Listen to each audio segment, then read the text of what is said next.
Hello students, the polytechnic classes में आपका स्वागत है। और आज के इस लेक्चर में हम लोग डिजिटल इलेक्ट्रॉनिक्स में प्रीवियस ईयर क्वेश्चन में जैसे 2022 में या फिर 23 में आपसे जितना भी क्वेश्चन पूछा गया है डिजिटल इलेक्ट्रॉनिक्स में, आज हम लोग उस डिजिटल इलेक्ट्रॉनिक्स में जो भी प्रीवियस ईयर क्वेश्चन है ऑब्जेक्टिव का भी अभी हम बात करेंगे, सिर्फ और सिर्फ ऑब्जेक्टिव का। ठीक है, ऑब्जेक्टिव में जो कुछ भी पूछा गया है आपसे, आपका दो प्रीवियस ईयर क्वेश्चन है, एक 2022 का और एक 2023 का। ठीक है, तो उसमें से 20 ऑब्जेक्टिव रहता है आपका, 20 40 हो जाएगा दोनों साल के मिला के। ठीक है, तो आज हम लोग उस ऑब्जेक्टिव को देखेंगे। वैसे तो आप लोग देख चुके होंगे क्या पूछा है प्रीवियस ईयर में।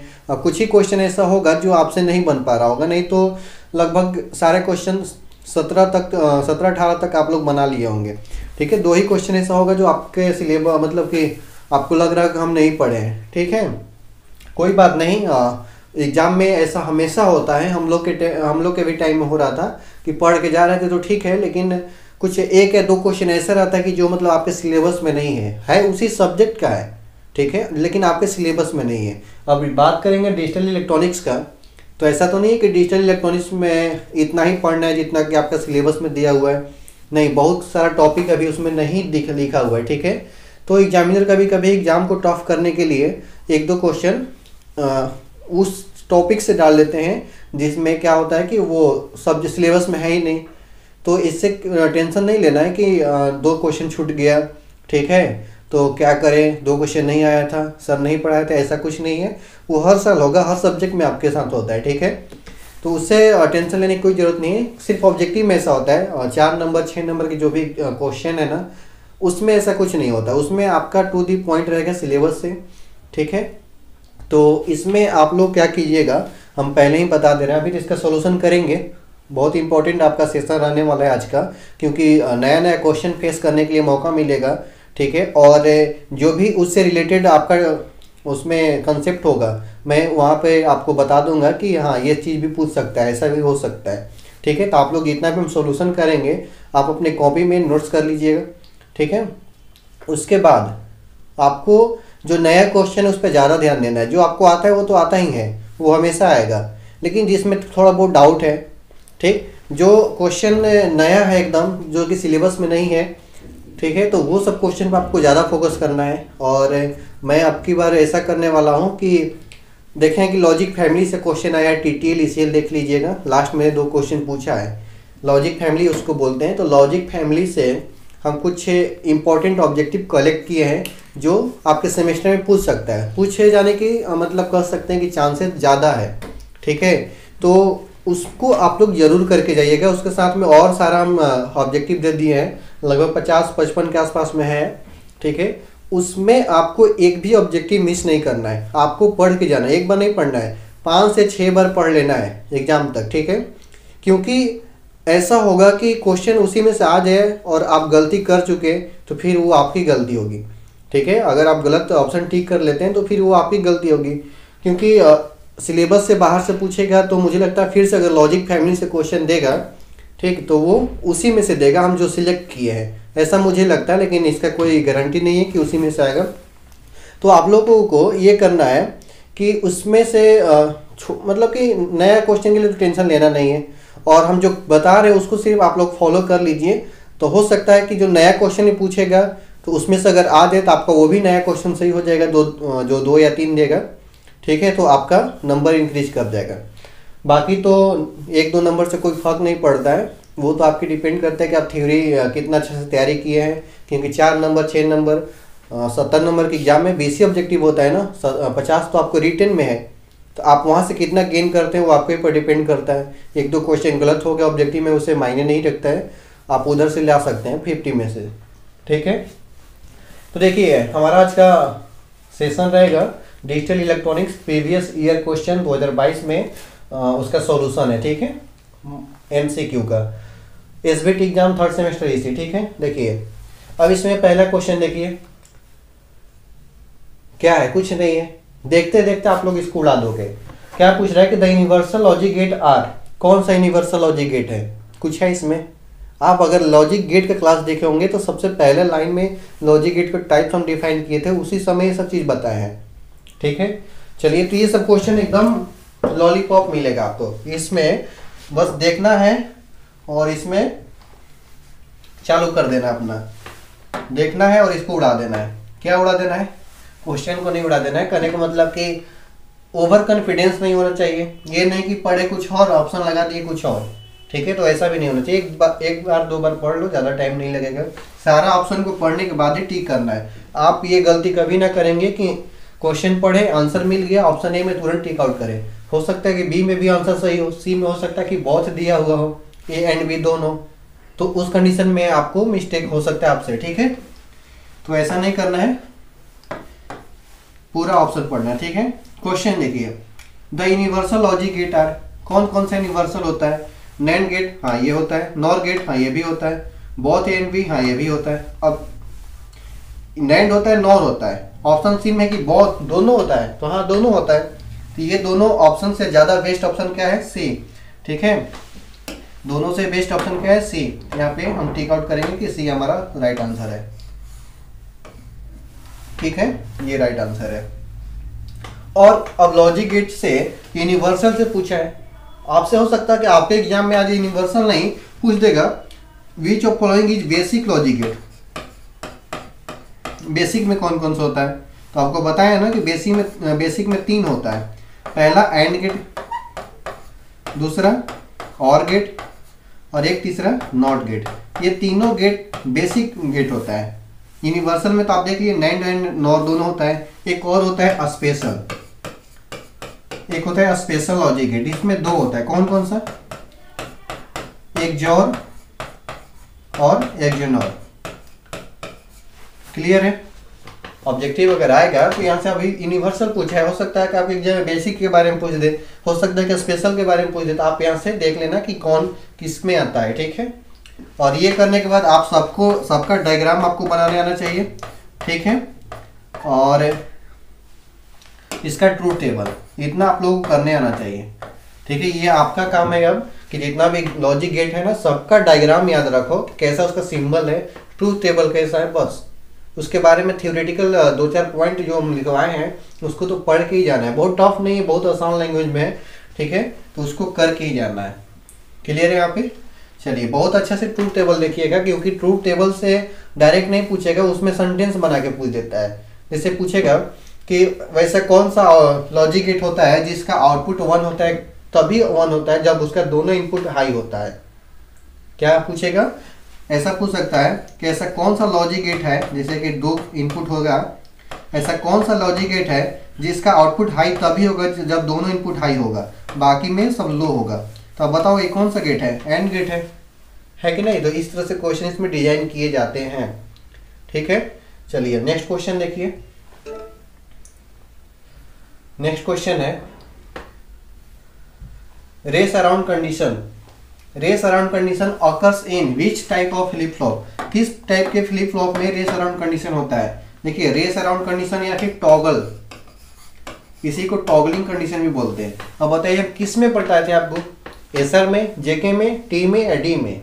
तो आप अगर फ्लिप फ्लॉप का लेक्चर देखे होंगे तो आपको इसमें डायरेक्ट नजर आ रहा होगा कि नहीं सर, रेस अराउंड कंडीशन तो आप बनाए थे जेके में, और जेके में कब होगा?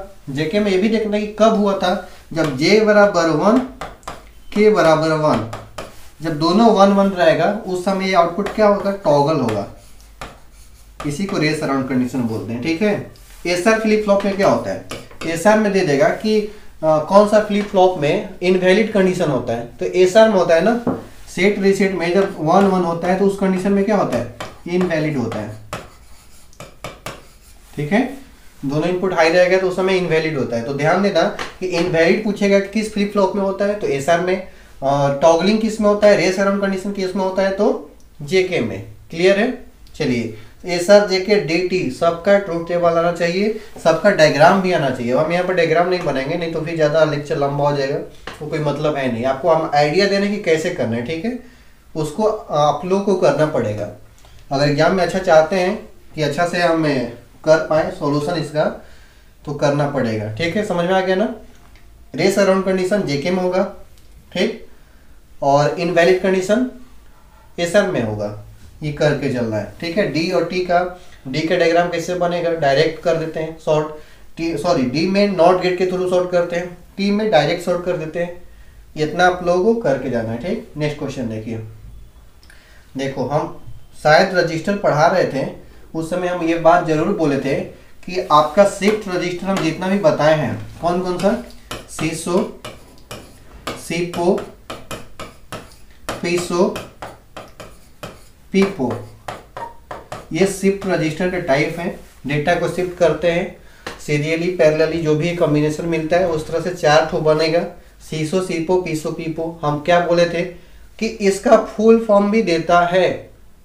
ये जो है ना शॉर्ट फॉर्म में, ये फेमस है शॉर्ट से, लेकिन एग्जामिनर को पता है कि सब लोग शॉर्ट करते हैं, सीसो, सीपो, पीसो, पीपो रट लिया है, लेकिन फुल फॉर्म में ध्यान से अगर नहीं देखोगे ना तो यहाँ पर भी फंसा देगा। देखो अब क्या पूछा है, द फुल फॉर्म ऑफ पीसो। पीसो इसका पूछा है, parallel in serial out, peripheral in serial out, parallel in sequential out, none of the. आपको लगेगा सब तो पी से चालू हो रहा है। देखो पी से पैरेलल, आई से इन, एस से सीरियल, ओ से आउट, ठीक है। पी से पेरिफेरल, सीरियल आउट हो गया, पैरेलल इन सीक्वेंशियल आउट हो गया। तो आपको अगर नहीं पकड़ है तो आप कंफ्यूज हो जाओगे कि ये भी लग रहा है कि ये भी लग रहा है, कुछ ना कुछ सोच के बी सी कर दोगे, गलत हो जाएगा, ठीक है। तो इसमें क्या करना है कि आपको पूरा याद रखना है, simple, serial in parallel. Serial parallel को छोड़ना नहीं है। आईओ का मतलब इनपुट आउटपुट, चाहे आप कुछ भी दे दे, सीरियल पैरेलल होगा, नहीं तो इनपुट आउटपुट इसी का। कभी उसमें पेरिफेरल नहीं आएगा, कभी आप पेरिफेरल नहीं देखे होंगे, कभी सीक्वेंशियल नहीं देखे होंगे, हो सकता है और कुछ बना देगा, ठीक है। लेकिन आपको अपने कंटेंट पर पकड़ बना के रखना है, चाहे कुछ भी दे दे। उतना तो बेवकूफ़ हम है नहीं जितना तुम समझते हो, है ना। तो अपने आप में इस तरह से करके जाना है। इसका आंसर क्या होगा, पैरेलल इन सीरियल आउट, ठीक है, पैरेलल इन सीरियल आउट। समझ में आ गया। अब serial in serial out, parallel in parallel out, हम जितना इसमें क्लॉक पल्स की बात किए हैं आपको माइंड में आना चाहिए कि सीरियल इन कराना है, सीरियल इन कराना है n बिट के लिए n क्लॉक, सीरियल आउट कराना है तो n-1 क्लॉक। यहाँ पर क्लॉक लिखना पड़ेगा, ठीक है, क्योंकि क्लॉक का भी वैल्यू देगा, आगे आपको पता चलेगा जब आप न्यूमेरिकल करोगे। सीरियल इन सीरियल आउट हो गया। पैरेलल इन में मात्र 1 क्लॉक, पैरेलल आउट में 9 क्लॉक, ठीक है। और उसके बाद टोटल पूछेगा तो serial in total, serial in serial out का टोटल पूछेगा तो इनपुट के लिए कितना होगा, n होगा। सीरियली आउट कराना है तो n-1 होगा, दोनों को ऐड कर देंगे तो 2n-1 हो जाएगा। सीरियल इन कराना है तो डेटा के लिए n बिट n क्लॉक लगेगा, n बिट डेटा के लिए। पैरेलल आउट कराना है तो 9 क्लॉक लगेगा ना, पैरेलल आउट में तो 0 क्लॉक लगता है, यानी टोटल कितना लगेगा, n क्लॉक लगेगा, ठीक है। ये सब चीज आपको आना चाहिए, क्योंकि जरूरी नहीं कि आपके बारे में पूछ, हो सकता है कि ये सब चीज पूछ दे उसमें, तो आपको कंफर्म होना चाहिए कि हम क्या मतलब कि कहाँ से क्वेश्चन आने वाला है, ठीक है। Parallel in serial out, parallel in कराना है तो एक जितना बीट का भी डेटा हो, पैरेलल इन कराना है तो सब एक ही बार में आ जाएगा। सीरियली आउट कराना है, इसमें क्या होता है, n-1 होता है, ये एक से एक कट जाएगा, यानी कि n क्लॉक हो गया, ठीक है। Parallel in parallel out, parallel in के लिए 1 क्लॉक, पैरेलल आउट के लिए 9 क्लॉक, यानी कि फाइनल 1 क्लॉक लगेगा। तो ये सब चीज आपको याद होना चाहिए, ये सब काम देगा जब इसको कभी दे देता है ना एक्सप्लेन करने के लिए, तो देखना उस समय ये सब चीज मेंशन कर देना, नंबर अच्छा मिलेगा, ठीक है। नंबर कटने की चांसेस नहीं होगी। डायग्राम तो आपको बनाने आएगा ही, 4 बिट के लिए बना देंगे, थ्योरी तो आपको पता ही है, ठीक है। चलिए तो इसका आंसर हो जाएगा। सबका फुल फॉर्म याद रखना है, ऐसा नहीं कि पीसो है तो आपकी बार पीसो ही पूछेगा, ये भी पूछ सकता है, ठीक है। चलिए 2 में क्या था क्वेश्चन में, हाँ जेकेम होगा, चलो ठीक है। उसके बाद नेक्स्ट देखिए, बेस ऑफ हेक्साडेसिमल। अब बताओ हेक्साडेसिमल का बेस कितना होता है, हेक्साडेसिमल का बेस कितना होता है, 16 होता है। ऑप्शन कितना है, सी है, क्लियर है ना। अब हेक्साडेसिमल आ गया तो आपको क्या करना है कि हेक्साडेसिमल से और क्वेश्चन क्या पूछ सकता है कि इसका दूसरा नाम क्या होता है, ये भी पूछता है ना कि hexadecimal is also known as, तो इसको बोलेंगे alpha, alpha numeric, alpha numeric number, ठीक है। Alpha numeric number, hexadecimal number का दूसरा नाम अल्फा न्यूमेरिक। क्यों, क्योंकि ये 0 to 9 होता है और A to F होता है ना। तो A to F मतलब ये अल्फाबेट का यूज हुआ है, यहाँ पे अल्फाबेट का यूज किया गया है, यहाँ पे नंबर का यूज किया गया है, 0 to 9 नंबर का यूज किया गया और अल्फाबेट का, दोनों को मिला के हेक्साडेसिमल बना है। यहाँ से अल्फा इतना ले लिया गया है, इससे अल्फा यहाँ से न्यूमेरिक कर दिया गया, इसीलिए इसका नाम क्या हो गया, अल्फा न्यूमेरिक हो गया। तो हेक्साडेसिमल का समझ में आ गया ना। अब देखिए कि इसमें पूछ सकता है कि ऑक्टल का बेस कितना होता है। ऑक्टल का बेस 8 होता है। डेसिमल का बेस कितना होता है, डेसिमल मतलब दशमलव, दशमलव मतलब 10, ठीक है। उसके बाद और क्या होता है, बाइनरी, बाइनरी का बेस क्या होता है, 2 होता है। ऑक्टल है तो इसमें वैल्यू 0 to 7 डिफाइन होगा, डेसिमल है तो 0 to 9, ठीक है। बाइनरी तो 0 to 1, इसमें 0 to 15 होता है हेक्साडेसिमल में। ये सब करिए, ठीक है, समझ में आ रहा है ना। चलिए नेक्स्ट क्वेश्चन की ओर देखेंगे। क्वेश्चन नंबर 5 में क्या है, देखिए, इन n variable K map these are how many cell. Question को समझना बहुत जरूरी है, पूछ क्या रहा है, n वेरिएबल के मैप में कितना सेल होता है। अब आप बताइए, छोड़ दीजिए n वेरिएबल, आपको तो बताइए ना कि दो वेरिएबल रहेगा तो 4 सेल, क्यों, क्योंकि 2 के पावर n। 3 वेरिएबल है तो कितना सेल बनाए थे, 8 सेल।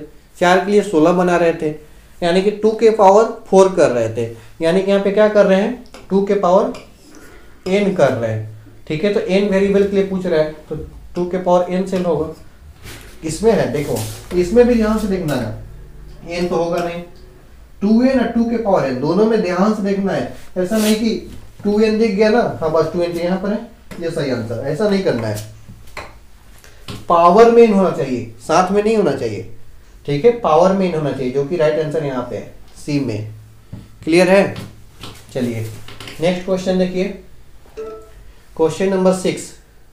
इसमें देखिए बहुत ही अच्छा क्वेश्चन पूछा है कि एक नंबर दिया हुआ है बाइनरी में, एक नंबर दिया हुआ है बाइनरी में,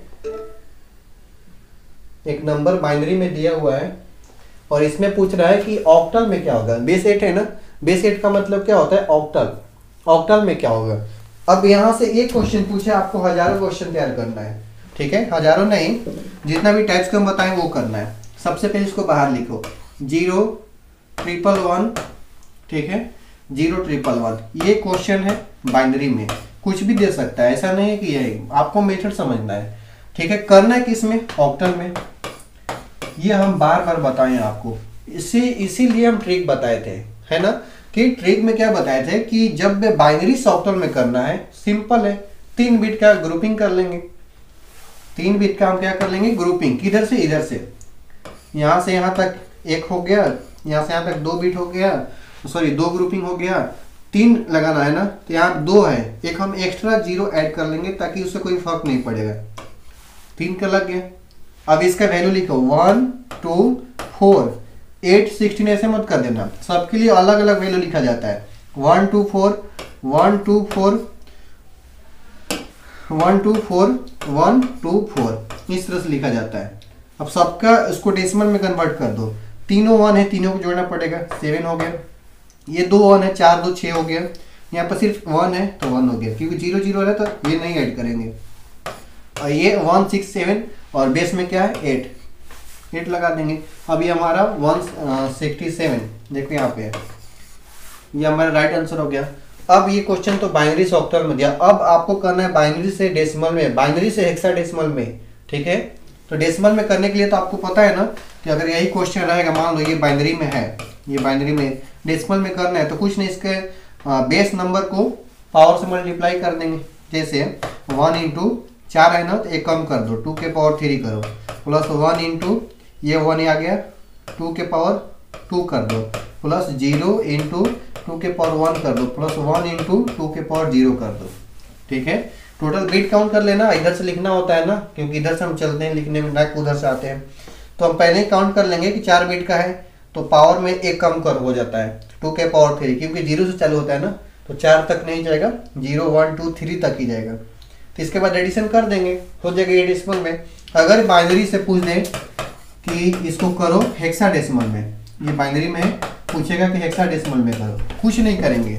हेक्साडेसिमल में क्या करेंगे, 4 का पेयर लगा लेंगे, ठीक है। इसमें 4 का देखो, इसमें यहाँ से 1 2 3 4 का मिला के 1 हो गया यहाँ तक, ये बाकी एक बचा, 3 कम 0 पड़ रहा है, तो यहाँ पर 3 0 लगा लेना, माइंड में करना है इसको, ठीक है, या रफ पेज पर करना साइड में, क्योंकि यहाँ तो ऑब्जेक्टिव है, आपको आंसर टिक आउट करना है ना कि प्रोसेस दिखाना है, तो हम शॉर्टकट से ही चलेंगे, ठीक है, लॉन्ग मेथड के लिए नहीं करना है क्योंकि टाइम वेस्ट होगा आपका।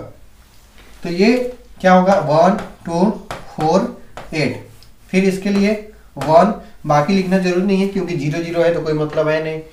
अब देखिए इसका वैल्यू कितना होगा, 2 1 3 और 8 11, 11 को क्या लिखते हैं 10 को ये, 11 को बी, और 1 है तो 1 बी आ गया हेक्साडेसिमल में। तो कहने का मतलब अभी दिया है बाइनरी ऑक्टल में, किसी में भी दे आपको ऐसे करना है, ठीक है।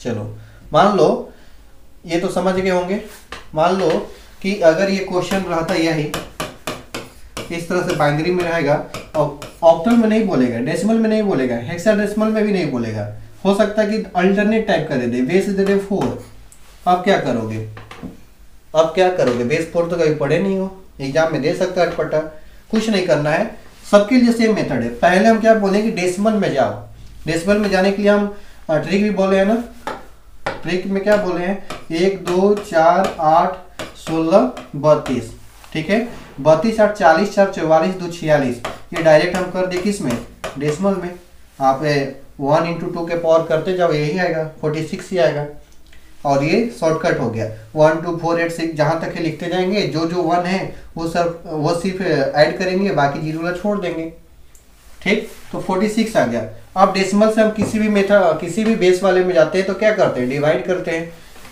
तो 46 को हम डिवाइड कर देंगे, किससे जाना किस में जाना है 4 में, तो 4 से डिवाइड करेंगे 10 टाइम में 11 टाइम में, ठीक है, 11 टाइम में 44 हो जाएगा, तो बचेगा कितना, सॉरी यहाँ पर लिखा जाता है ना, देखो हम भी भूल पा रहे हैं,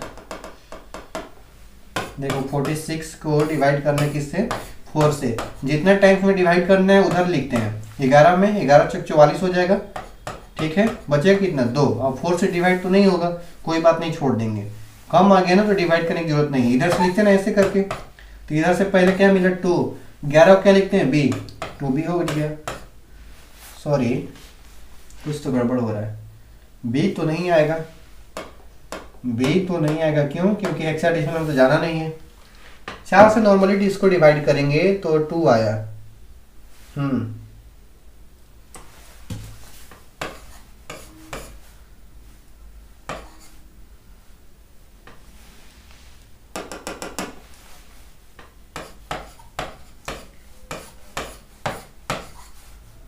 आठ एक बार में 43, नहीं देखो यार बोल रहे हैं हम भी, ऐसे होगा तो कैसे होगा, फिर मेरा एग्जाम नहीं क्लियर होगा, रिवीजन छूट गया तो देखो मेन मेथड, ऐसे तो हम सिंपल में कर ही लेंगे, क्वेश्चन तो नहीं छूटेगा ऐसा तो है, लेकिन देखो ये भूल रहे थे, यही होता है प्रैक्टिस, प्रैक्टिस जो लोग भी नहीं करेंगे उनको सबका यही हाल होगा, क्योंकि मेरा ये छूट गया था, अभी बहुत दिन के बाद हम इसको देख रहे हैं, ठीक है। चलो देखो 46 है, और यहाँ पर आपको याद होगा कि रिमाइंडर लिखते हैं, शेषफल जो बचता है वो लिखते हैं, और किस में जाना है 4 में जाना है, तो जिस बेस में जाना है उसका बेस नंबर से डिवाइड करेंगे, जितने टाइम्स में जाएगा उसको यहाँ पर लिखेंगे 4 यहाँ पे, और एक बार में 4 चला गया, बाकी 6 है, फिर एक बार में, तो रिमाइंडर कितना बचेगा 2, 11 चौक 44 44, माइनस करोगे 46 में से 44 तो 2 रिमाइंडर बचेगा, फिर आया 11 की फिर डिवाइड करो 3 टाइम में तो ज़्यादा हो जाएगा, 2 टाइम में 8 हो गया, रिमाइंडर कितना 3, तो कितना होगा इधर से लिखना चालू करो 2 3 3, और ये भी आपको ध्यान देना है कि बेस जो होता है ना उससे कम तक वैलिड होता है, जैसे ऑक्टल में क्या होता है बेस 8 होता है, लेकिन वैलिड कहाँ से कहाँ तक होता है 0 to 7, तो एक कम करके 4 to 3 तक, ठीक है, 0 to 3 के बीच का नंबर रहेगा तो सही, ऐसा नहीं कि यहाँ पर 4 लिख दो, मान लो गलती से कर सकते हो यहाँ पे ना, कहीं मिस्टेक कर सकते हो, लेकिन यहाँ पर 2 3 4 आ गया, तो फिर देखना कि बेस से कम है कि नहीं, हाँ 4 है तो फिर ज़्यादा है, तो ये फिर गलत हो जाएगा, ठीक है, करने का मतलब समझ में आ रहा है ना कि इसके रेंज के अंदर होना चाहिए, ठीक है, ना कि बाहर वाला। और देखो हम इसको भूलने लगे, ये तो बहुत शर्म करने वाली बात है कि ये सब चीज़ भूल रहे हैं, एक्चुअली यहीं पर दिक्कत हो रहा है ना कि कहाँ पर रिमाइंडर लिखेंगे, कहाँ पे जितने टाइम्स में डिवाइड हो रहा है वो, चलो याद हो गया मुझे भी अब, चलो ठीक है, तो समझ में आ गया कि कैसे क्वेश्चन को मतलब तैयारी करना है एग्जाम के लिए, कि क्या पॉसिबल कॉम्बिनेशन हो सकता है और क्या से क्वेश्चन आ सकता है। ठीक है, चलिए यहाँ तक समझ में आया? सभी लोग एक बार कमेंट करेंगे, सभी लोग एक बार देख लेंगे खुद से कि समझ में आ रहा है कि नहीं। चलिए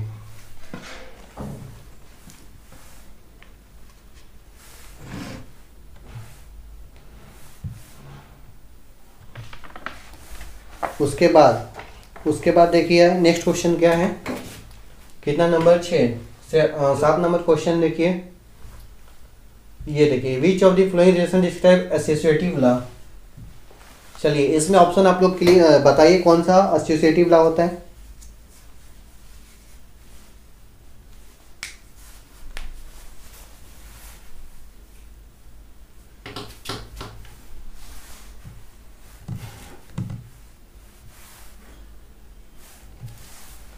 ठीक है, कौन सा एसोसिएटिव लॉ होता है, इसको बहुत ही ध्यान से देखना है, क्योंकि बहुत सारे स्टूडेंट इसी में कंफ्यूज हैं। एसोसिएटिव लॉ क्या होता है, कम्यूटेटिव लॉ क्या होता है, डिस्ट्रीब्यूटिव लॉ क्या होता है। अब अभी आपसे क्या पूछा है एसोसिएटिव के बारे में, तो इसके अनुसार क्या होगा, आपके ऑप्शन में क्या दिख रहा है, कौन सा एसोसिएटिव लॉ है। ठीक है, चलो सी सही है, सबका जवाब सही आ रहा है। ये जो है ना ऑप्शन सी में, इसको बोलते हैं एसोसिएटिव लॉ। देखिए यहाँ पे ये अच्छा नहीं लग रहा है।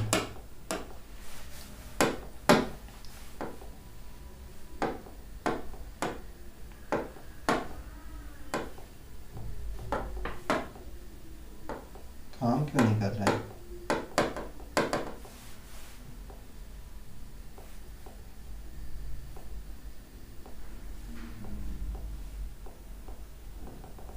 चलो कोई बात नहीं, देखो ये होता है associative law. A plus B plus C, A plus B plus सी, दोनों में कॉमन क्या है, यहाँ पर ए और बी के साथ ब्रैकेट लगा है, यहाँ पे बी और सी के साथ, लेकिन दोनों के वैल्यू क्या इक्वल है, कोई फर्क नहीं पड़ेगा। एसोसिएटिव उसको बोलता है। एक ये तो एडिशन का रूल हो गया। दूसरा रूल याद रखना, ए इंटू बी इंटू सी इधर भी रहेगा, ए इंटू बी इंटू सी इधर भी रहेगा। दोनों में डिफरेंस क्या होगा कि ये ए और बी के साथ मल्टीप्लाई होगा उसके बाद सी से, लेकिन इसमें ऐसा क्या होता है कि बी और सी के साथ मल्टीप्लाई होता है उसके बाद ए से। कहने का मतलब दोनों तरफ प्लस वाला रहे या फिर गुना वाला, दोनों में कोई अंतर नहीं होगा, सिर्फ ब्रैकेट का अंतर रहता है। ठीक है, तो ये एसोसिएटिव होता है। एसोसिएटिव तो आपसे पूछ लिया, आप इसको रट के जाओगे, लेकिन अगला बार आपसे क्या पूछेगा पता है, यहाँ पर कर देगा कम्यूटेटिव, यहाँ पे पूछ देगा कम्यूटेटिव लॉ। अब बताओ, कम्यूटेटिव लॉ पूछ देगा, तो आप सिर्फ इसको करोगे, एसोसिएटिव का रटोगे क्वेश्चन को तो नहीं होगा, आपको बनना पड़ेगा जीनियस। ठीक है, हाँ देखिए हम लोग इस क्वेश्चन में थे। ठीक है, अभी लाइट कट गया आप लोग को जीनियस बनाने के चक्कर में। ठीक है, चलिए क्वेश्चन पे आते हैं डायरेक्ट। क्वेश्चन में क्या है कि ये क्वेश्चन आपका है, एसोसिएटिव लॉ के बारे में पूछ रहा था।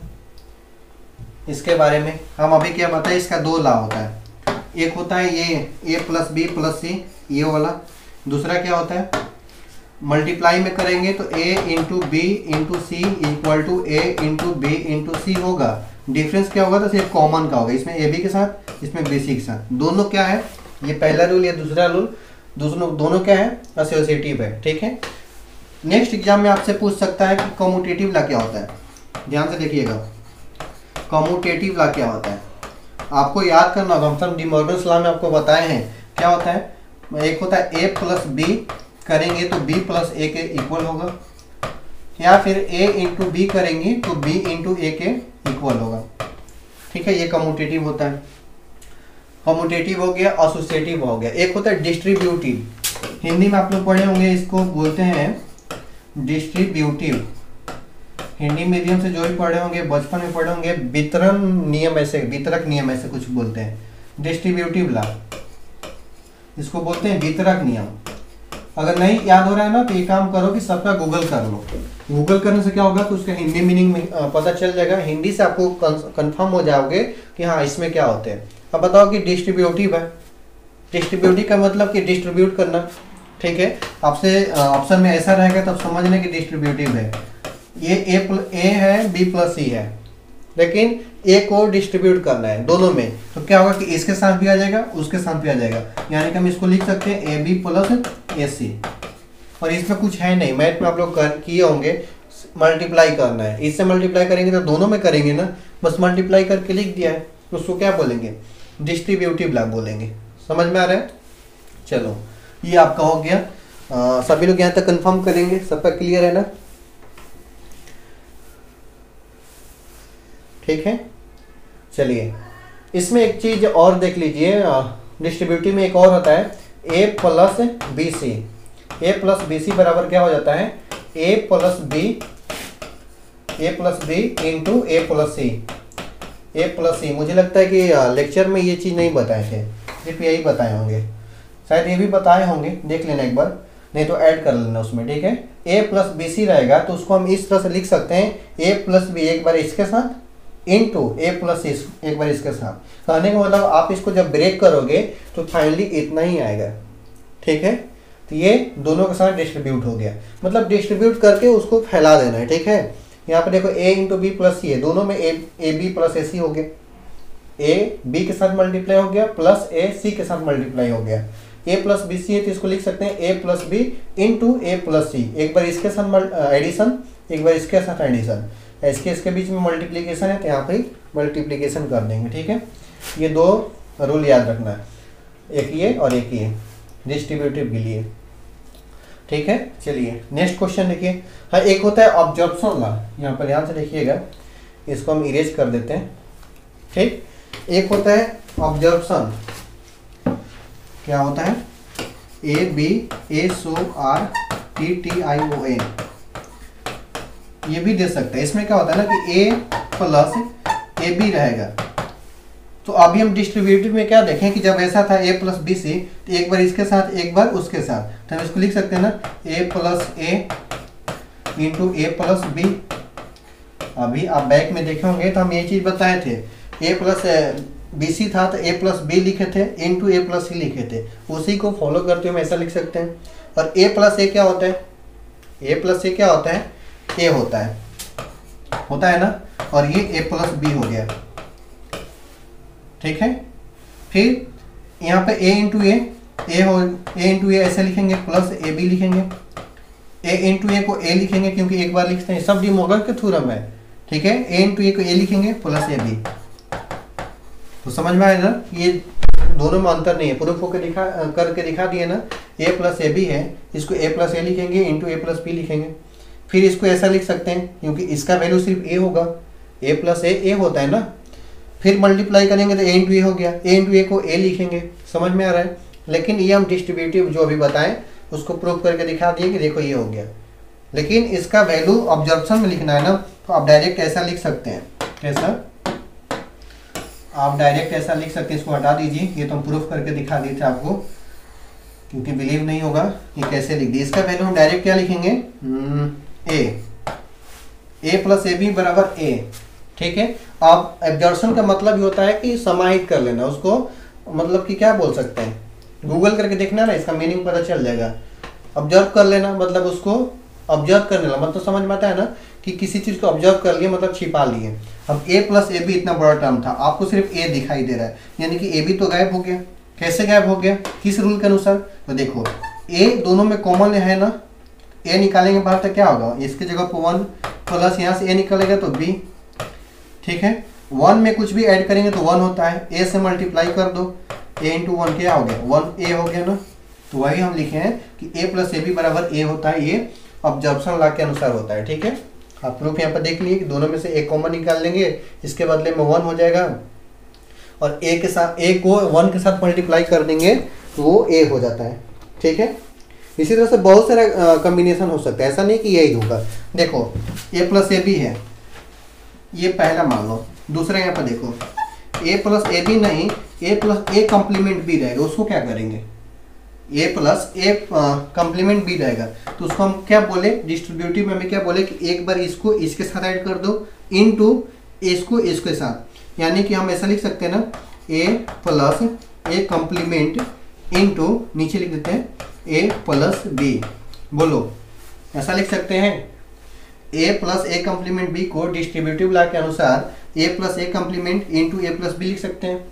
ए प्लस ए कॉम्प्लीमेंट का वैल्यू क्या होता है, 1 होता है। ठीक है, आप लोग देख लेना डी प्रोग्रेस में, ए प्लस ए कम्प्लीमेंट का वैल्यू 1 होता है। 1 में ए प्लस बी से मल्टीप्लाई करेंगे तो कितना होगा, सिर्फ ए प्लस बी बच जाएगा। यानी कि हम लिख सकते हैं ना ए प्लस ए कम्प्लीमेंट बी बराबर ए प्लस बी। ये दूसरा रूल हो गया ये वाला। इसका प्रूफ हम यहाँ पर करके दिखा दिए, क्योंकि इसका वैल्यू 1 हो जाएगा, 1 में मल्टीप्लाई करेंगे तो उतना ही रह जाएगा, यानी कि इतना बराबर इतना हो जाता है। ठीक है, चलो और भी है जैसे कि a into A plus B ऐसे लिखेंगे तो क्या लिख सकते हैं इसका, a into A plus B है। ठीक, इसको हम लोग क्या लिखेंगे, a हो जाएगा, सिर्फ a हो जाएगा। कैसे, देखो ये तीसरा मान लो, a इंटू ए करोगे तो a हो जाएगा ना, प्लस ए भी हो जाएगा। देखो ध्यान से देखना, a into A double A, उसको a सिंगल ए लिखते हैं ना, x इंटू एक्स ही होगा ना। a इंटू ए हो गया, a plus B, sorry plus है तो plus a into B, A भी हो गया। ये कॉमन निकाल दो तो क्या बचेगा, 1 प्लस बी। इसका वैल्यू कितना होता है 1, 1 में से मल्टीप्लाई करेंगे a आ जाएगा। तो ये 1 2 3 जो आपको दिख रहा है ना, 1 2 3 नोट कर लेना किसके अंदर आता है, ऑब्जर्वेशन लॉ के अनुसार आता है। ठीक है, चलिए आप लोग थोड़ा सा देखिए यहाँ पे।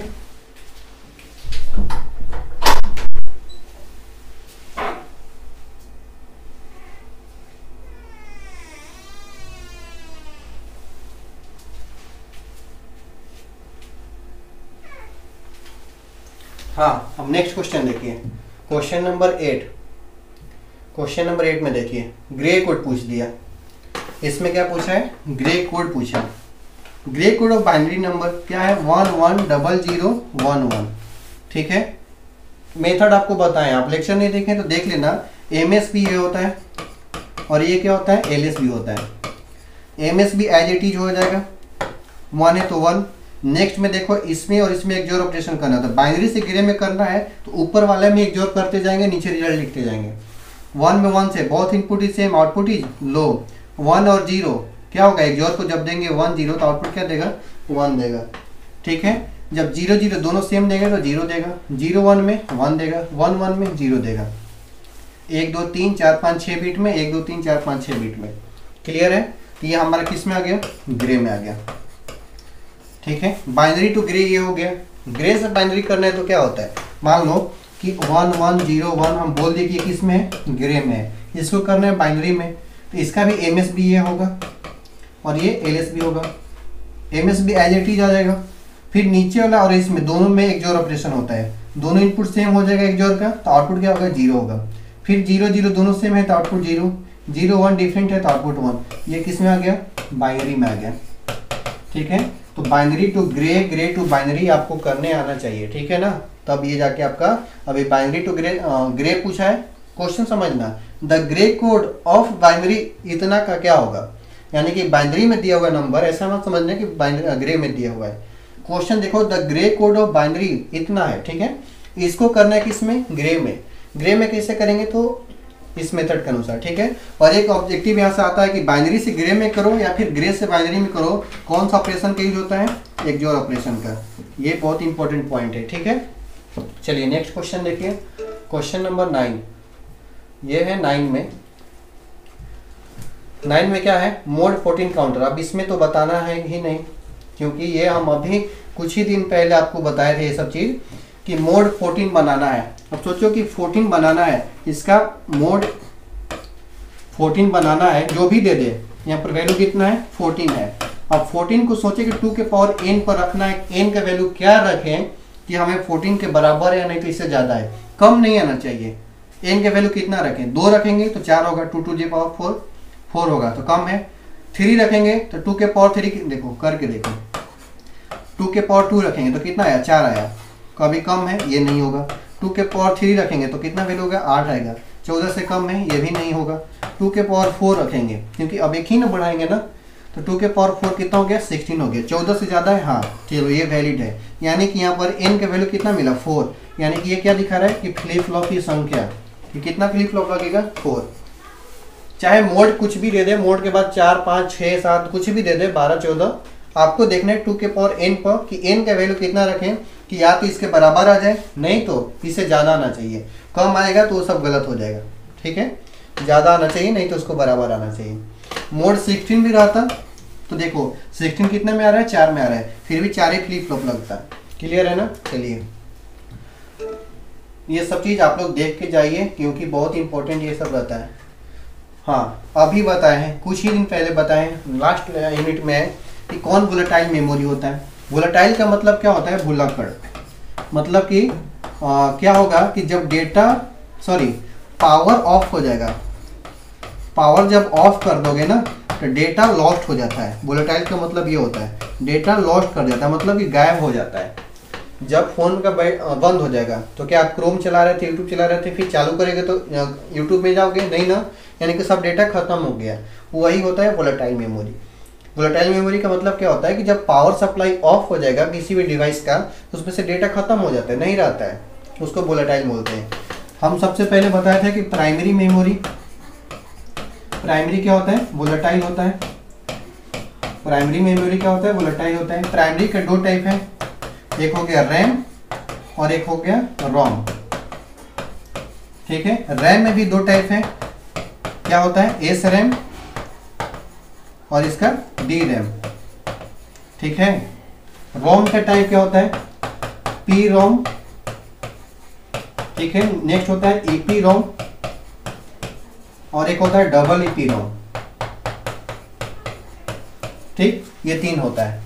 तो क्लासिफिकेशन आप लोग देखे होंगे। तो जब प्राइमरी मेमोरी वोलेटाइल हो गया तो हम ये बोले थे ना आपको कि रैम जो है ना ये बाप पे गया है, मतलब प्राइमरी मेमोरी पर गया है। ये अगर वोलेटाइल है तो ये भी वोलेटाइल है, रैम भी। रैम का भी दो टाइप से, एस रैम डी रैम। जब रैम ही वोलेटाइल है तो इसका दोनों टाइप भी क्या होगा, वोलेटाइल होगा। यानी कि ये भी वोलेटाइल, ये भी वोलेटाइल। एस रैम भी पूछेगा तो वोलेटाइल, डी रैम भी पूछेगा तो वोलेटाइल। रोम क्या होता है, नॉन वोलेटाइल होता है, मतलब कि पावर सप्लाई ऑफ भी हो जाएगा तो डेटा उसमें से नहीं जाता है। तो रोम क्या हो गया, नॉन वोलेटाइल। सब ये जितना भी टाइप्स में से कुछ भी पूछ दे इधर से, सबको याद रखना कि non volatile. Primary memory volatile होता है। फिर ये प्राइमरी में रैम का टाइप जो होता है ना, एस रैम डी रैम चाहे फिर रैम, सब क्या होता है, वोलेटाइल होता है। ठीक है, तो इसमें क्या पूछा है, वोलेटाइल मेमोरी कौन है। इसमें देखो रैम दिया है, रोम दिया है। रोम तो नॉन वोलेटाइल होता है। जब रोम नॉन वोलेटाइल होता है तो ए एंड बी दोनों, तो ये भी गलत हो गया कि जब ये गलत है तो ऑप्शन सी भी गलत है, क्योंकि ये बोल रहा है कि दोनों होगा। नहीं, ऐसा भी नहीं हो सकता है। क्या होगा, सिर्फ रैम होगा। क्लियर है। नेक्स्ट क्वेश्चन देखिए, क्वेश्चन नंबर 11। क्वेश्चन नंबर 11 देखिए, इसमें समझना है कि the output is one, the output is one only when all of its input are zero. कौन सा ऐसा लॉजिक गेट है, कौन सा ऐसा लॉजिक गेट है जिसका सभी इनपुट जीरो देंगे तो आउटपुट क्या देगा, वन देगा। इसका मतलब ये होगा the output is one, output हमेशा वन रहेगा। When all of its input, all की बात कर रहा है, दोनों इनपुट क्या है, जीरो होना चाहिए। लॉजिक गेट में जनरली दो इनपुट की बात करते हैं, तो all of its input are zero, दोनों इनपुट इसका क्या हो गया, जीरो। तो कौन सा लॉजिक है। ठीक है, अब देखो ऐसे नहीं सोचना है कि नॉट, ये सब कुछ नहीं, ऑप्शन के अनुसार चलना है। जो दिया है उसके बारे में सोचना है, एंड देखना है। तो एंड का ट्रूथ टेबल देख लो क्या होता है। एंड का ट्रूथ टेबल 0 0 0 1 होता है। ठीक है, ये बोला कि आउटपुट 1 होगा तो इनपुट 0। देखो आउटपुट 1 है तो इनपुट क्या है, 1 1 है, तो एंड तो होगा नहीं। बात आती है नॉर का। नॉर का देखो, नॉर का ट्रूथ टेबल देखो, सबका ट्रूथ टेबल लिख लेना है। नॉर ये 1 हो जाएगा, ये 0 हो जाएगा, ये क्या होगा, 0 होगा, ये भी 0 होगा। चलो अब यहाँ पे देखो क्या बोल रहा है कि आउटपुट 1 होना चाहिए, इनपुट 0। तो इसमें आउटपुट क्या है, 1 है, इनपुट क्या है, 0 है। हाँ ये सही है, चलो ये भी सही है। तो जरूरी नहीं कि अभी यहीं पर कर लेंगे, अभी इसको रहने देंगे। फिर एक नैंड है, इसको भी चेक करो। ये नॉर का चेक कर लिया हम, नैंड के लिए चेक करो। 0 0 0 1 1 0 1 1। नैंड में क्या होगा कि सब में 1 होगा, इसमें 0 होगा, यही होता है ना। ये नैंड के लिए हम बना रहे हैं, ये नैंड का ट्रूथ टेबल है। अब बताइए कि इसमें आउटपुट क्या बोला है, 1 होना चाहिए, इनपुट क्या होना चाहिए, 0। तो यहाँ तो एक कंडीशन मिल रहा है, यहाँ पे एक कंडीशन मिल रहा है, लेकिन इसमें और 1 हो रहा है। इसके अलावा दो और ऐसा कंडीशन है जिसमें ये 1 हो रहा है, तो लेकिन इनपुट में क्या है, डिफरेंट हो जा रहा है। तो ये नैंड सही आंसर नहीं है। अगर नॉर नहीं रहता तो फिर नैंड कर लेते। क्यों, क्योंकि एक तो मिल रहा है ना, हमें जो क्वेश्चन में दिया हुआ चीज़ मिल रहा है, लेकिन इसके अलावा, इस कंडीशन के अलावा बाकी दो और कंडीशन है जिसमें ये 1 देता है। कौन सा, नैंड गेट। तो ये तो ठीक है, लेकिन इसके आगे ये बेस्ट है, नॉर वाला। क्यों, क्योंकि यहाँ पे क्या आ रहा है कि सिर्फ आउटपुट 1 तभी मिल रहा है जब इनपुट 0 0 है, तो यही वैलिड है। बाकी सब में 0 है, आउटपुट तभी 1 मिल रहा है जब दोनों इनपुट क्या है 0 है। तो इन दोनों की तुलना में नॉर बेस्ट है, ऑप्शन ये सही है। ठीक है, अगर नॉर नहीं रहता यहाँ पर एक जो और रहता, फिर नैंड रहता, फिर कुछ और रहता, तो तब नैंड लेते, क्योंकि एक कंडीशन तो मिल रहा है। लेकिन जब दोनों मिल रहा है तो दोनों में क्या करेंगे, सबसे बेस्ट कौन है। ठीक है, अगर ऑप्शन डी में दे देगा कि बोथ बी एंड सी, तब क्या करोगे। ऑप्शन डी में नॉन ऑफ दिस दिया तो चलो ठीक है, कंफ्यूजन नहीं, या तो ये होगा नहीं तो ये होगा, ये तो होगा नहीं। अगर ऑप्शन डी में बना लेता बोथ बी एंड सी, तब क्या करेंगे, फिर भी उस कंडीशन में यही करेंगे, नॉर ही करेंगे। ठीक है, जब तक नॉर रहेगा तो अलग नॉर है तो उसको ज़्यादा प्रायोरिटी देंगे, क्योंकि वही ज़्यादा सही है। क्लियर है, चलिए। तो इस तरह से क्वेश्चन देखिए ट्रूथ टेबल से निकाल के लाया है, तो आपको इस पे मंथन करना पड़ेगा। ठीक है, ये क्वेश्चन और क्या पूछ सकता है। नेक्स्ट क्वेश्चन देखिए 12 नंबर क्वेश्चन में क्या है, which of the following represent the correct reduction. अब इसको क्या करना है, सिंप्लीफाई करना है। ध्यान से देखिए, एक्स और वाई दोनों पर कंप्लीमेंट है, तो पहले लिखेंगे X Y complement Z, plus है तो प्लस, यहाँ पर एक्स वाई दोनों पर कंप्लीमेंट है, तो डी मॉर्गन के अनुसार X complement plus Y complement ऐसा लिखेंगे इनटू जेड। ठीक है, ये अलग ही रहेगा ब्रैकेट में, ये अलग ब्रैकेट में रहेगा। ठीक है, ये तो ठीक है, अलग अलग है जो भी है, इसमें कंप्लीमेंट दोनों पे, तो ऐसा नहीं करना है कि जेड कॉमन लेना है फिर एक्स कॉमन ले लेना है, एक्स कंप्लीमेंट या फिर वाई कंप्लीमेंट, नहीं, उसको दोनों को अलग अलग करना पड़ेगा। ठीक है, तो देखो अलग अलग हो गया डी मॉर्गन थ्योरम के अनुसार।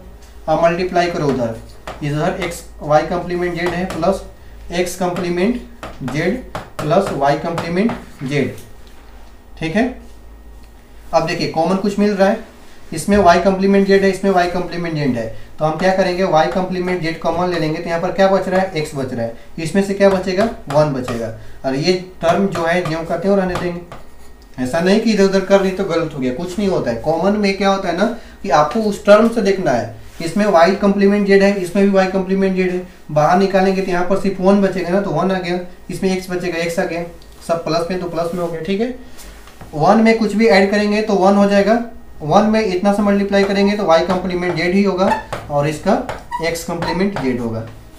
ठीक है, तो कहीं दे रहा है हाँ y complement Z plus x complement Z. तो आपको इस तरह का जो भी होगा सिंप्लीफिकेशन करते रहना है, ताकि थ्योरम प्रैक्टिस रहे, कैसे कब कंडीशन में कैसा एक्शन लेना है वो आपको पता चले, कहाँ पे क्या चीज़ करना है। ठीक है, चलिए, तो ये सब प्रैक्टिस करोगे तब तक रहेगा, नहीं करोगे जाएगा, ये आपके हाथ में।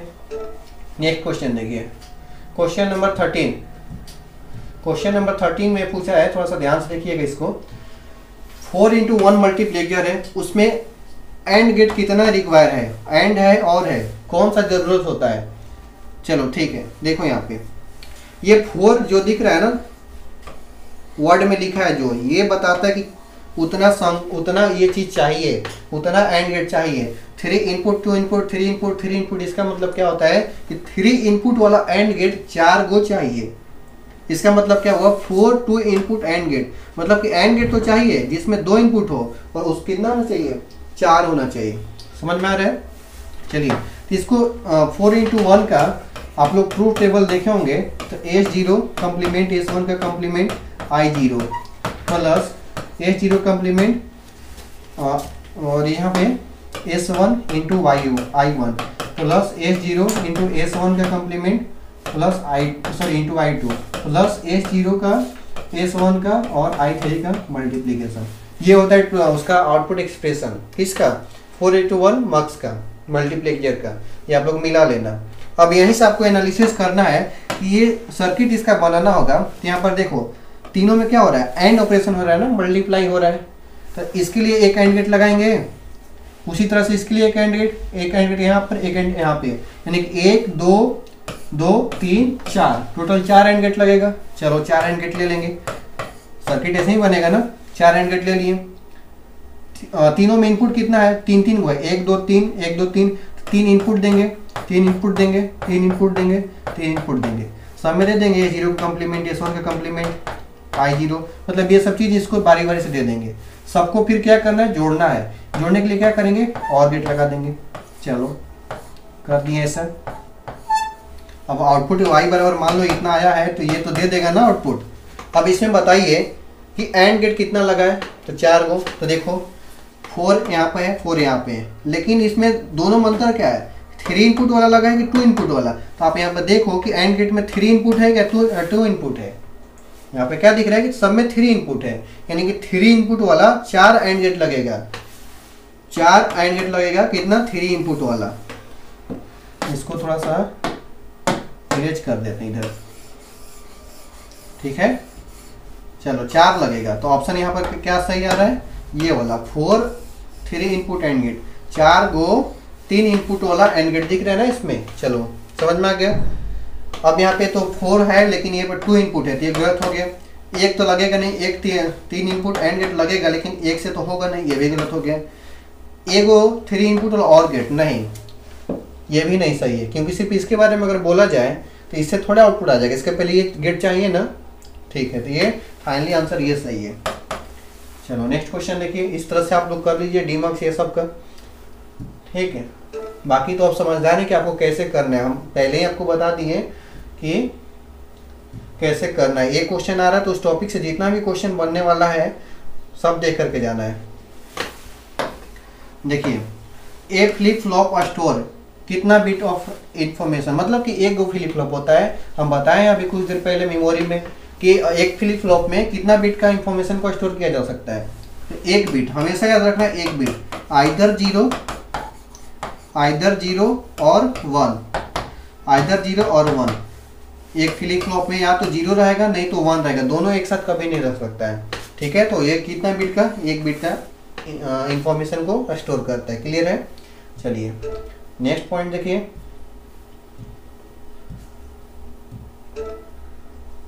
नेक्स्ट इसमें 15 नंबर क्वेश्चन में देखिए क्या लिखा हुआ है। इसमें है क्या कि what will be the output from a D flip flop if D बराबर 1। एक डी फ्लिप फ्लॉप है, चलो डी फ्लिप फ्लॉप ले लिए, यहाँ पर हो गया। यहाँ पे आउटपुट होता है क्यू मान लो, सॉरी, और यहाँ पे क्यू का कॉम्प्लीमेंट, ठीक है। यही होता है ना डी फ्लिप फ्लॉप। बोल रहा है कि इफ डी बराबर 1 दे दिए एंड क्लॉक इज लो, यही तो गलत बात बोल दी है। सब कुछ ठीक है, क्या पूछ रहा है, what will be the output, output के बारे में पूछना चाह रहा है, किसका, डी फ्लिप फ्लॉप का। इनपुट में भी दे दिया कि 1 है, लेकिन एक चीज गड़बड़ कर दिया, क्या, क्लॉक इज लो। अब बताइए कि सपना में भी आपको हम पढ़ाए थे क्या कि क्लॉक जब लो रहेगा तो काम करेगा, नहीं। जब तक क्लॉक हाई नहीं रहेगा तब तक फ्लिप फ्लॉप काम करेगा ही नहीं। हाई करने का मतलब इनेबल, इसको जब तक इनेबल नहीं करेंगे, सर्किट को ऑन नहीं करेंगे, ट्रिगर नहीं करेंगे इसको, तब तक ये तो कुछ करेगा ही नहीं, ये कुछ करेगा ही नहीं। तो आउटपुट तो क्या पता चलेगा कि 1 के बदले में 1 जा रहा है कि 0 जा रहा है, कुछ नहीं ना, कोई चेंजिंग ही नहीं होगा, जैसे वैसे रहेगा, ठीक है। अगर क्लॉक यहाँ पर हाई होता तो हम सोचते कि क्लॉक हाई है, इसका बात करता, तो चलो भाई इसका बात कर रहे हो तो चलो ठीक है, इस समय काम करेगा। और डी फ्लिप फ्लॉप का कंडीशन क्या है कि जो इनपुट देंगे वही आउटपुट मिल जाएगा, 0 देंगे तो 0 मिल जाएगा। लेकिन इसमें तो ऐसा है नहीं, क्लॉक ही लो है, मतलब यहाँ की बात कर रहे हैं। और इस समय फ्लिप फ्लॉप क्या होगा, ऑफ होगा। जब ऑफ हो गया तो इसमें जो रहेगा वही रहेगा, कुछ चेंजिंग नहीं होगा। यहाँ पर क्या है, नो चेंज। समझ में आ रहा है ना। इस तरह से टी जे के जितना भी है सब देख लेना आप लोग। चलो नेक्स्ट क्वेश्चन देखिए।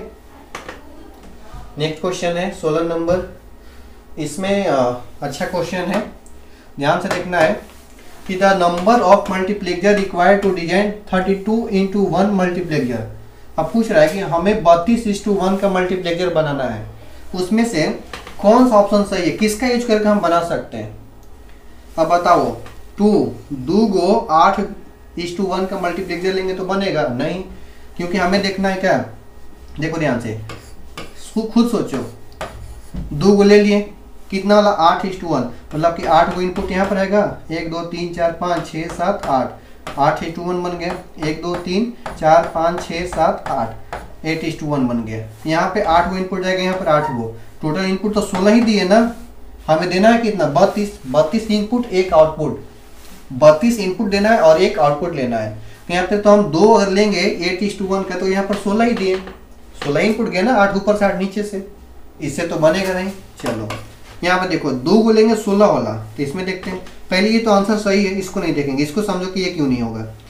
3 को लेंगे 8:1 वाला, तो 2 को लिए, एक और ले लेते हैं। चलो 1 2 3 4 5 6 7 8, यहाँ पर भी 8, यहाँ पर भी 8 और यहाँ पे भी 8, टोटल कितना जाएगा, इनपुट 24 ही जाएगा ना, हमें इनपुट देना है कितना 32, तो ये भी नहीं होगा। समझ में आ रहा है ना। बाद में देखेंगे इधर क्या होगा वो छोड़ दो, लेकिन पहले इनपुट के सोचे ना, हमें 32 इनपुट देना है, यानी 32 लाइन होना चाहिए मल्टीप्लेक्सर में। हम यहाँ पे 8 वाला 3 को यूज करेंगे, इसका आंसर यही होना कि 3 ले लो 8:1 का, मतलब 8:1 का, तो ये 8 8 8 24 ही होगा ना।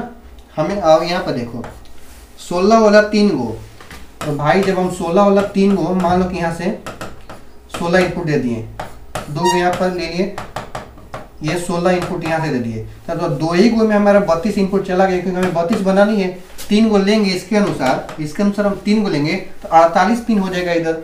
हमें कितना चाहिए 32 पिन, ताकि 32 इनपुट दे दें, यानी कि 16 वाला हमें कितना चाहिए 2 गो चाहिए। ये ऑप्शन आपका सही है, ऑप्शन बी। समझ में आ रहा है, ऑप्शन बी यहाँ पे सही है, ऑप्शन बी सही है, बाकी सब गलत है। ठीक है, चलिए समझ में आ गया।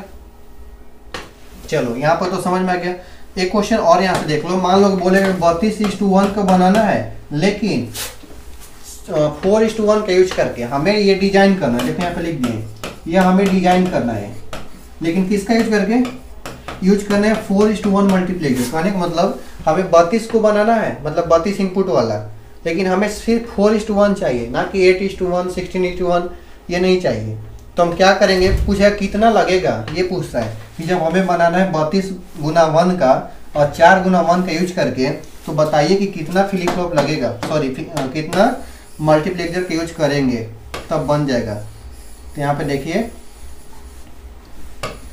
यहाँ पे कैसे करेंगे, तो समझो पहले कि बनाना है, जिसको डिजाइन करना है उसको ऊपर लिखेंगे, ठीक है, जिसका यूज करके बनाना है उसको नीचे लिखेंगे, और इसको छोड़ दो, आउटपुट तो 1 ही रहेगा सब में।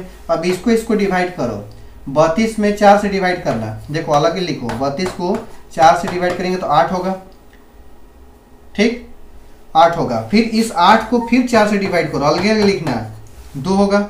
अब देखो अब डिवाइड नहीं ना होगा, अब 2 को तो 4 से डिवाइड करने की जरूरत नहीं है। कहने का मतलब तब तक डिवाइड करो जब तक कि इससे नंबर छोटा नहीं आ जाए।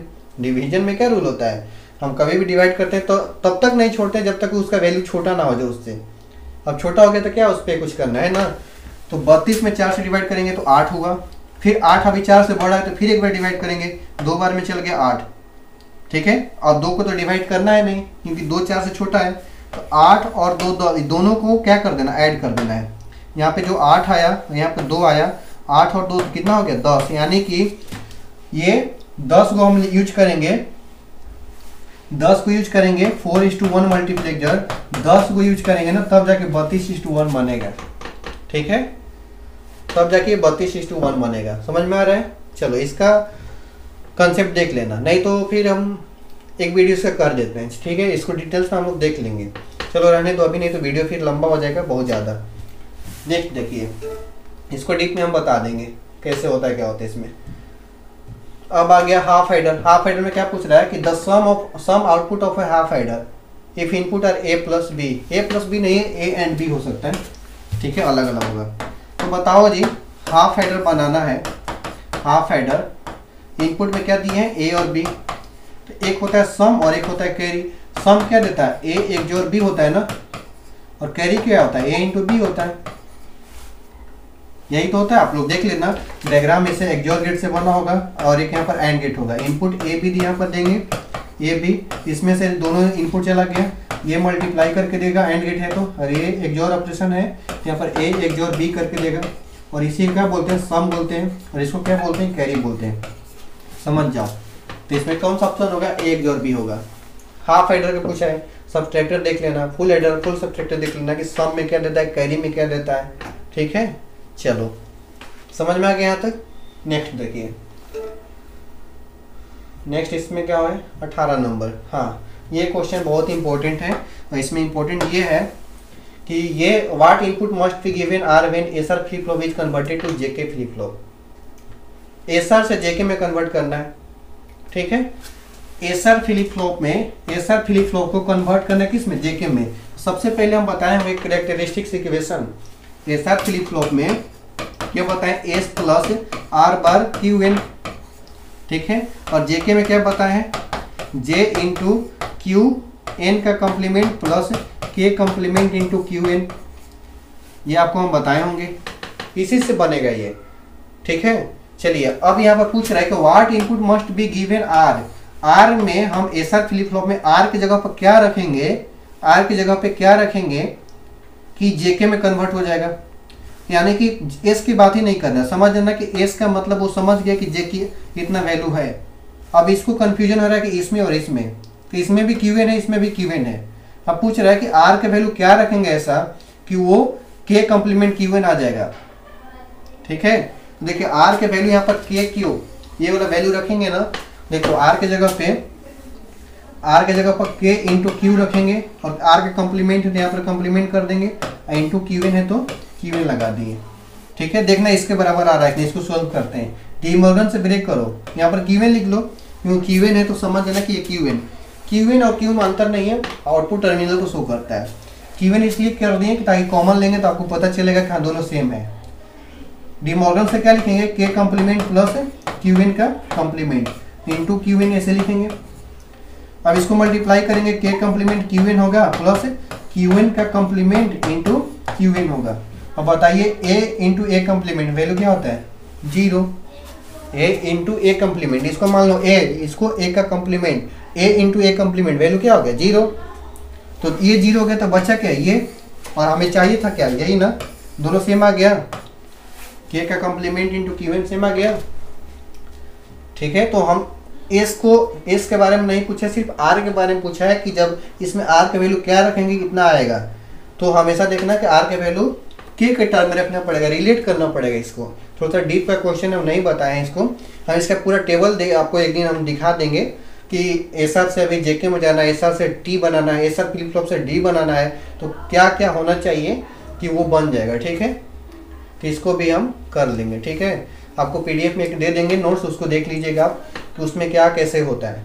ठीक, चलिए आई होप आप लोग समझ गए होंगे कि इसमें आर का वैल्यू पूछ रहा है कि आर का वैल्यू क्या होगा कि एसआर फ्लिप फ्लॉप जेके में चल जाएगा, एस की बात नहीं कर रहा है। जब बात नहीं कर रहे तो समझ लेना कि एस से कोई मतलब नहीं है, एस वाला टर्म ये इक्वल है, प्लस की इधर वाला प्लस की इधर वाला के बारे में सोचना है। क्यू एन है यहाँ पर भी क्यू एन है। अब देखना कि आर की जगह पर क्या रखेंगे कि के कॉम्प्लीमेंट आ जाएगा, तो हम आर की जगह पर के क्यू एन रखें, आर की जगह पे के क्यू एन रखें, के क्यू एन। ठीक है, इसको एन मान लेंगे क्योंकि यहाँ पर क्यू एन मानते नहीं, तो इसको एन हटा दो। ठीक, ताकि यहाँ पे समझ में आ जाएगा कि कॉमन लेने में क्या हो रहा है। ठीक, तो सोल्व किए तो इसका वैल्यू 0 बचा क्या, ये के कॉम्प्लीमेंट क्यू एन, हमें चाहिए था क्या के कॉम्प्लीमेंट क्यू एन, यानी कि हम ये वैल्यू पुट करें तो आ गया। तो वही पूछ रहा है कि आर के वैल्यू क्या रखेंगे, ये वैल्यू रखेंगे। ठीक है, चलिए इसका टेबल हम आपको दे देंगे। नेक्स्ट देखिए क्वेश्चन नंबर 19, इसमें क्या पूछा है, हाँ ये लॉजिक फैमिली, हम बोले ना कि कुछ क्वेश्चन ऐसा रहेगा जो अटपटर रहेगा।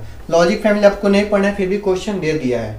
ठीक है, क्या पूछ रहा है, which of the following is a current model logic used गलत लिखा हुआ है। ठीक है, used in digital circuit, digital circuit में करेंट लॉजिक मॉड्यूल का कौन सा किस में यूज होता है। ठीक है, तो हमेशा याद रखना ECL में, इमीटर कपल्ड लॉजिक। अभी आपको हम ज़्यादा डीप में नहीं बताएंगे क्यों हो गया कैसे होगा, कुछ नहीं बताएंगे क्योंकि ये आपका सिलेबस में है नहीं। क्वेश्चन दे दिया, इसको देखना है कि इसका आंसर क्या है, ताकि नेक्स्ट टाइम अगर पूछ दे तो गलत नहीं करना है। और इसके रिगार्डिंग, इससे रिलेटेड जो भी MCQ बनने वाला है जो आपके सिलेबस में मतलब एग्जाम में आ सकता है। ठीक है, तो हम वो 50 जो ऑब्जेक्टिव दिए हैं इंपॉर्टेंट पॉइंट करके, इंपॉर्टेंट ऑब्जेक्टिव करके आपको हम दे दिए हैं, ऐप पर देख लीजिएगा। उसमें इससे रिलेटेड जितना भी ऑब्जेक्टिव होता है आप लोग को 5 से 6 बार पढ़ लेना है, ताकि किसी भी तरह से उसको माइंड में सेटअप कर ले कि इसका आंसर यही होगा। ठीक, क्योंकि अगर चाहते हैं कि 20 में 20 हम गेन करें ऑब्जेक्टिव से, तो वो काम करना पड़ेगा। नहीं करेंगे तो फिर भी आपका 17-18 सही होगा। एक ही 2 क्वेश्चन ऐसा रहेगा जो टफ बनाने के लिए एग्जाम को आलतू फालतू दे देगा, आउट ऑफ सिलेबस दे देगा।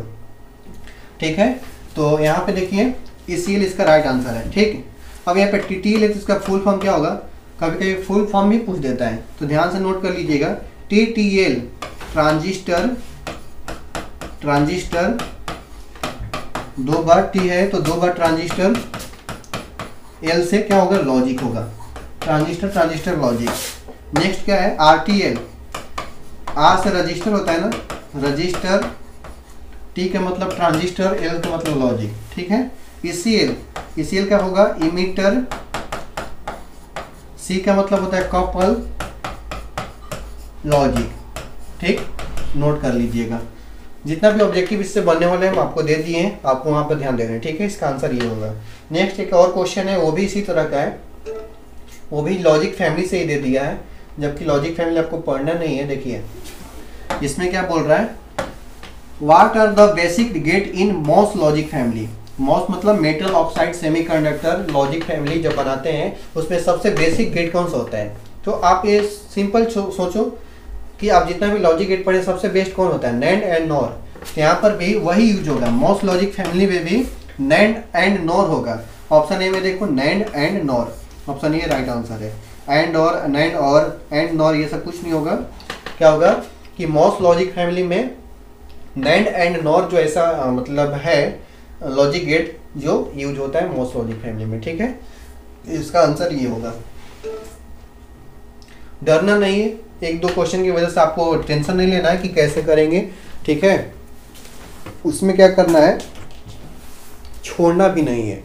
आए या नहीं आए, क्वेश्चन आपको समझ में नहीं आएगा फिर भी कुछ भी टिक आउट कर देना है, ठीक है। जो भी समझ में आए, अगर नहीं आ रहा तो छोड़ेंगे क्यों। हो सकता है गलती से ये रंग दिए होंगे तो सही भी हो सकता है। निगेटिव मार्किंग थोड़े है कि आप डर रहे हैं कि गलत हो जाएगा तो मेरा माइनस में नंबर जाएगा, ऐसा कुछ नहीं है। छोड़ना तो एक भी नहीं है, सबको आंसर करना है, जो आ रहा है वो भी, जो नहीं आ रहा है वो भी। यहाँ तक कि 4 नंबर 6 नंबर वाले क्वेश्चन को भी नहीं छोड़ना है। कुछ भी लिखो लेकिन लिखो, ठीक, उससे रिलेटेड कुछ भी याद आ रहा है कुछ भी लिखो, लेकिन कर क्या है, छोड़ना तो एक भी क्वेश्चन नहीं है। और ये सब चीज़ हम दे दिए हैं, उसको आप लोग 5 से 6 बार पढ़िए तब जाके क्लियर हो जाएगा, फिर आपको डाउट नहीं होगा। मतलब ये 20 में 20 आप लाना चाहते हैं तब उतना कीजिएगा, अगर टाइम आपके पास नहीं है तो ज़रूरी भी नहीं है, लेकिन आप एक बार ज़रूर देख लीजिएगा। क्योंकि यहाँ से लॉजिक फैमिली के अलावा भी जो टॉपिक है सीक्वेंशियल का, मेमोरी का, वहाँ से भी ऑब्जेक्टिव जो बनने वाला है वो हम उसमें मेंशन कर दिए, उसमें ऐड कर दिए हैं, ठीक है। तो ये आपका ये आपका ऑब्जेक्टिव का सेशन समाप्त होता है। एक और है 2023 का, उसको भी हम लोग नेक्स्ट वीडियो में देख लेंगे, ठीक है। तो ये वीडियो यहीं तक रहने देते हैं। इसमें और क्या है, इसमें बाकी है ग्रुप बी और ग्रुप सी का क्वेश्चन, ये कैसे कैसे करना है, ठीक है। ये आपके पास होगा, प्रीवियस ईयर क्वेश्चन है, इसको आप लोग देख लीजिएगा। बाकी तो सब सिलेबस में है ही, PDF में आपको नोट्स में कराया गया है, वो सब कर लेना, ठीक है। मिलते हैं नेक्स्ट लेक्चर में। Thanks for watching this video.